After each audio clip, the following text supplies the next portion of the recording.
Hello, welcome back to another video. My name's Gemma and today I have got a whole TBR for Shorty September for you.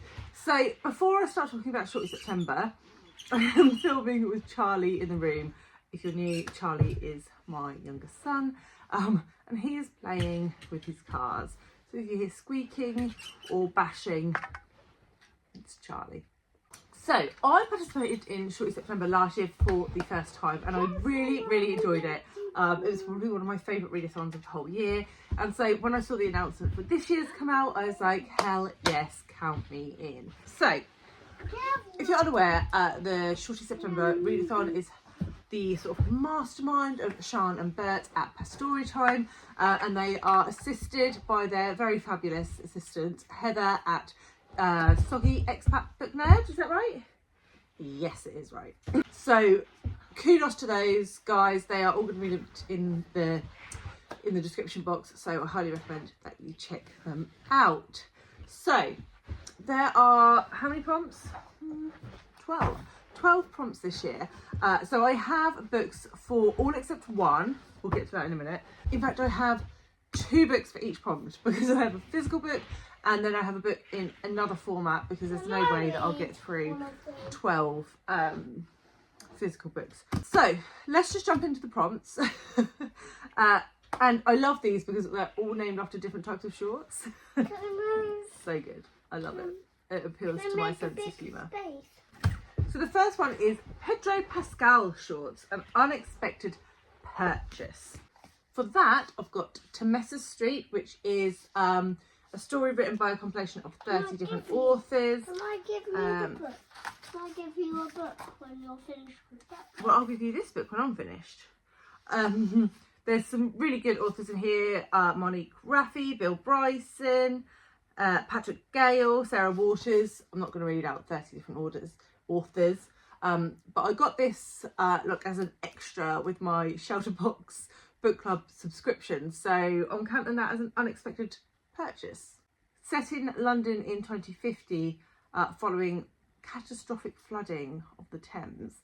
So it sounds like post-apocalyptic, which I'm really in the mood for at the moment. So yes, and super skinny. So for Shorty books, I would class that as under 200, maybe under 250. So I have most of these are under 200, but some of them are a smidge over. And this is 53 pages, so that definitely qualifies. The other book I've got for this is a book that's on my Kindle, and that is You've Lost a Lot of Blood by Eric LaRocca, which I believe is a horror. And I don't know too much more than that. I literally think I saw someone recommend it on a video, had a look on Kindle, it was 99p, I bought it. So that was an unexpected purchase. So one of those. The next prompt is Dolphin shorts. So my options for that are either The Deep by Rivers Solomon. This was kindly sent to me by the lovely Gem over at Bookish Gems. And this is about like mer people, but the way that they got to be mer people was that they were being transported for slavery, I think, from Africa to America. And these were the ones that went overboard and they turned into mermaids, and yeah, I think that's roughly what it's about. But I've been meaning to get to this book, but Rivers Solomon in general, for a very long time. And this is 155 pages. Perfect. And then the other book I have on my Kindle is North to Paradise by Usman Amar, translated by Jerry Dunn.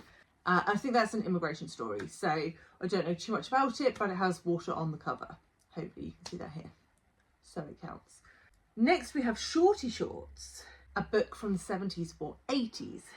And for that I have If Beale Street Could Talk by James Baldwin. If you've been around a while, you'll know I put James Baldwin on my TBRs a lot and then never get to him. And I really want to read some James Baldwin. So this has gone on the TBR. This one is set in Harlem and it's focused on a girl who's pregnant and the father of her child has been sent to prison, wrongly or rightly. I guess I will find out when I read the book. But I mean, everyone loves James Baldwin, right? So I just really need to actually pick up one of his books. The other option for this is The Remains of the Day by Kazuo Ishiguro. So if you saw my wrap up, you'll know that I DNF'd this in July. I was buddy reading with Alice. We both weren't really in the mood for slow books. But if the mood takes us in September, then I would pick that up and that would fit this prompt. So the next prompt is half and half shorts, which is to read a book and then watch the movie. So perfect option here is Peter Pan by J.M. Barrie, which was a gift from the lovely Ange at Ange's Book Chatter. Thank you, Ange. I think everyone knows the story of Peter Pan, the boy that never grew up, Neverland. But I've heard very mixed things about the book. I've only ever watched like the Disney movie and like with Robin Williams as Hook. Was he Hook or was he? Well, I don't know. That one. So this is an option. Alternatively, on audio, I have The Prime of Miss Jean Brodie by Muriel Sparks, and I know that that's one of my mum's absolute favourite films with Maggie Smith. I don't think I've ever watched it, so yeah, but it's a super short audio book, like 4 and a bit hours, so that's an option also. Then, oh, I've only got one option for this. This is Spanx, a book with magic or witchcraft. Do you want to hold it? Turn it around. And for that, we have Hex by Jenny Fagan. This was given to me by Jack. That's by Book Joy. So many of these books were given to me. And this is the tale of Gillis Duncan, who was accused of being a witch in Scotland back in the day, 1591. So yeah, been wanting to get to this ever since Jack gave it to me earlier in the year. So perfect opportunity. And how many pages has this one got, Charlie? What number is that? 100. 101. The next prompt is the one that I'm not doing, and that's Hoochie Daddy Shorts, which is to read a spicy, revealing or gossipy biography book, and it's just not my jam. I know I'm not in the mood for it, so what's the point in even pretending that I'm going to read a book for that prompt? Then we move on to Lodge Shorts, a book you bought because you were trying to be cool.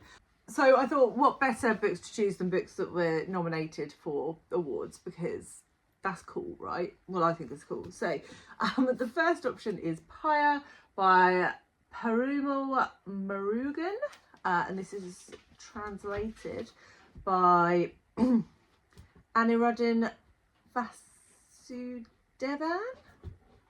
I'm pretty sure I just murdered both of their names. Translated from the Tamil, and this is sort of like a bit Romeo and Juliet, but within the Indian caste system. So I think I will love this book, and it was longlisted for the International Book of this year. The other option here is Western Lane by Chetna Maru, which has literally just been longlisted for the Booker Prize, and that's to do with grief through the lens of a girl who plays squash. I don't really know. I'm not convinced that's going to be a me book. I saw Bob the Bookerer review it the other day, and I was like, but it's really short, so maybe for Shorty September I will give it a go. Then we have Denim Shorts, a modern classic. So we have The Pearl by John Steinbeck. I do love me a bit of John Steinbeck, so I'd really like to get to this, and it is super short. Yeah, less than 100 pages. I don't know too much about this, but I know that Jolene over at Bookworm Adventure Girl read it last year and said it was really good, really sad. So that sounds like a very Gemma book. We'll add it. The other option for a modern classic is The 39 Steps by John Buchan. Another one I know nothing about. I don't really know anything about these books that I buy. I do at the time, and then I forget it because there's just too many books to remember. Then we have Mum Shorts, a comfort read. So I've picked Dear Reader for this. This is a little over the 200. So Dear Reader by Kathy Rensenbrink. This is one of Alice at Alice and the Giant Bookshelf's favourite books of like all time. She's been wanging on at me to get to it basically since I met her. It's 226 pages. And the strapline is The Comfort and Joy of Books. So this is a non-fiction, just about the joy of books, I think. But yeah, I have been promised an Alice I'll get to this for a while, so maybe September will be that time. The other option for this prompt is A Kind of Spark by Elle McNichol, which is a middle grade book about a neurodivergent girl who sort of discovers stuff about witchcraft in her town in Scotland, might even be Edinburgh, and sort of like discovers witchy stuff. I don't really know too much about it, but everyone says it's brilliant. Can I So show it? No. okay, I'm not doing that one yet, but okay. Oh, that is the next one, so that's fine. So the next prompt is Ripped Shorts, a mystery or slasher. I don't really read any of those, but I do have this book that Charlie is beautifully demonstrating, The Donor by Claire McIntosh. And I think this is about someone who receives an organ and then like their family member turns up and it gets a bit weird and creepy and thrillerish. So it's not really a slasher, but I guess there's a mysterious element, so it's thrillery. It's the closest I've got on my shelf, so that's what we're going with. The other option is Study for Obedience by Sarah Bernstein, which is a mystery, I believe.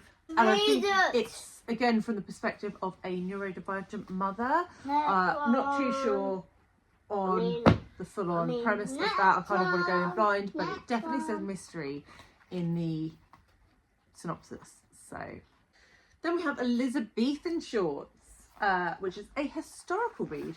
So I don't think you can get too much more historical than Apollonius of Rhodes and Jason and Medea. So this is a proper little tinkler? What word am I trying to think of? I don't know. A small book. And it is, how many pages is this one? 48. 49. 49, well done. And this is the story of Jason and Medea. So, a Greek myth, original Greek myth by Apollonius of Rhodes. There is another option for this, and that is Night by Eli Wiesel, translated by Francois Mauriac. And that is a non-fiction account of Eli's experience in concentration camps in World War II. It's supposed to be really, really hard hitting. It's part of a quartet, and it's one I've been meaning to get to for ever so long. So I don't know, I want to read all of these, so it's really difficult to say. I'm going to prioritise that one because I really want to read all of them. The final prompt is Leidenhosen, which is a translated book. So we have Lie With Me by Philippe Besson, translated by Molly Ringwald from the French. And this is a sort of coming of age queer love story in France.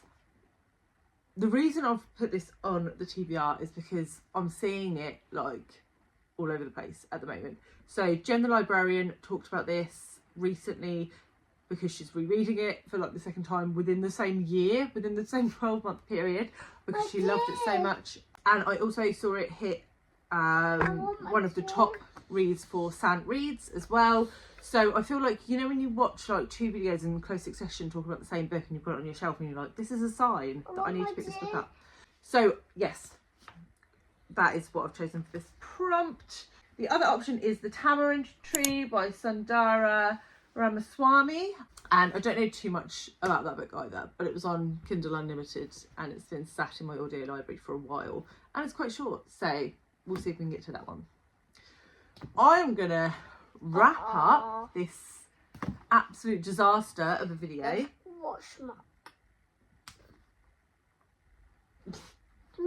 If you would like to see all the other books that were long listed for the International Book of this year, I will leave my video on that here. So I will see you very soon with another one, hopefully without this little monkey bum. Thanks for watching.